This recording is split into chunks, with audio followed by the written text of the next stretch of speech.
अस्सलाम वालेकुम, सफ़ी न्यूज़ में खुशामदीद। नाजरीन, आज की इस वीडियो में हम आपको बताएंगे कि सऊदी हुकूमत जो नए वीज़ों का कानून बनाया है, टूरिज़्म वीज़ों का, क्या इसमें पाकिस्तान, इंडिया और बांग्लादेश का नाम है या फिर नहीं है। ये वीडियो दरअसल मुझे इसलिए बनाना पड़ रहा है क्योंकि आज से 7 दिन पहले हमने आपको एक वीडियो बना के दिया था आप लोगों को, जिसमें हमने आप सभी को कहा कि अब सबकी फैमिली सऊदी अरब आ सकती है।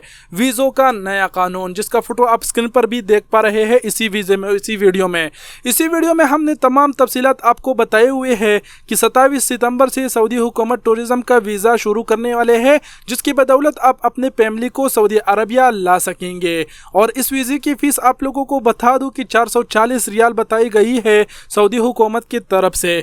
लेकिन अभी जो ये वीडियो मुझे बनाना पड़ रहा है वो इसीलिए पड़ रहा है कि उस वीडियो पर आप लोगों में से बहुत से लोगों ने ये कमेंट किया कि भाई इसमें पाकिस्तान, इंडिया और बांग्लादेश और साथ ही साथ इंडोनेशिया का भी नाम लिया गया कि इसका नाम नहीं है इसकी लिस्ट में। तो आप लोगों को बता दूं, ये जो न्यूज़ हुकूमत से आई हुई है, सऊदी अखबारात ने इसे खूब शेयर किया, लेकिन किसी भी लाइन में ये जिक्र नहीं किया गया कि ये जो सिस्टम है ये पाकिस्तान और इंडिया, बांग्लादेश के लिए नहीं है। दरअसल आप लोगों को बता दें कि हुकूमत ने खाली ये बताया है कि 51 कंट्रियों के लिए ये सिस्टम है, लेकिन इन्होंने ये नहीं बताया कि पाकिस्तान और इंडिया, बांग्लादेश के लिए ये नहीं है। अब हम बात करते हैं अपने पाकिस्तान की उर्दू न्यूज़ का। उर्दू न्यूज़ ने भी इसके ऊपर एक आर्टिकल लिखा हुआ है मुकम्मल तफसीलात से कि सऊदी हुकूमत ये सिस्टम क्यों शुरू करने वाले हैं, कब से शुरू करने वाले हैं। मतलब जो तफसीलात हमने पिछले वीडियो में आप लोगों को बताए थे वो मुकम्मल तफसीलात जो है ना उर्दू न्यूज़ ने भी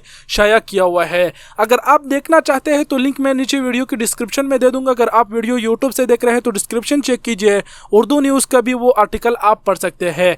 उर्दू न्यूज़ ने भी अपने आर्टिकल में लिखा है कि अभी तक इन ममालिक की हातमी फुर्सत तैयार नहीं हुई है। मतलब ये कि अभी तक जो ये 51 ममालिक है इसकी जो है ना हातमी फुर्सत जो लिस्ट है वो अभी तक तैयार नहीं हुई है। सऊदी हुकूमत ने अभी तक ये डिसाइड नहीं किया है कि कौन सी कंट्री के लिए ये अलाउ है और कौन से कंट्री के लिए ये अलाउ नहीं है। सऊदी हुकूमत ने जस्ट ये फैसला किया है कि ये सिस्टम 51 ममालिक के लिए होगा। तो अब तो आप समझ गए होंगे कि ऐसी कोई भी बात इस अपडेट्स में नहीं आई कि पाकिस्तान, इंडिया, बांग्लादेश के लिए ये सिस्टम नहीं होगा। और आप में से बहुत से लोगों ने हमारी उस वीडियो को शेयर किया। इसी तरह आप सभी का मैं शुक्रगुजार हूँ कि आप लोग हमारे वीडियो को पसंद करते हैं और शेयर करते हैं। इसी तरह इस वीडियो को भी शेयर कीजिए ताकि और भी लोग जान सके और जो गलतफहमी में बैठे हुए हैं वो इस गलतफहमी से निकल जाए। तो उम्मीद करता हूँ कि आप समझ गए होंगे और आप सबके कीमती वक्त का बहुत बहुत शुक्रिया। अपना बहुत सारा ख्याल रखिएगा। अल्लाह हाफिज।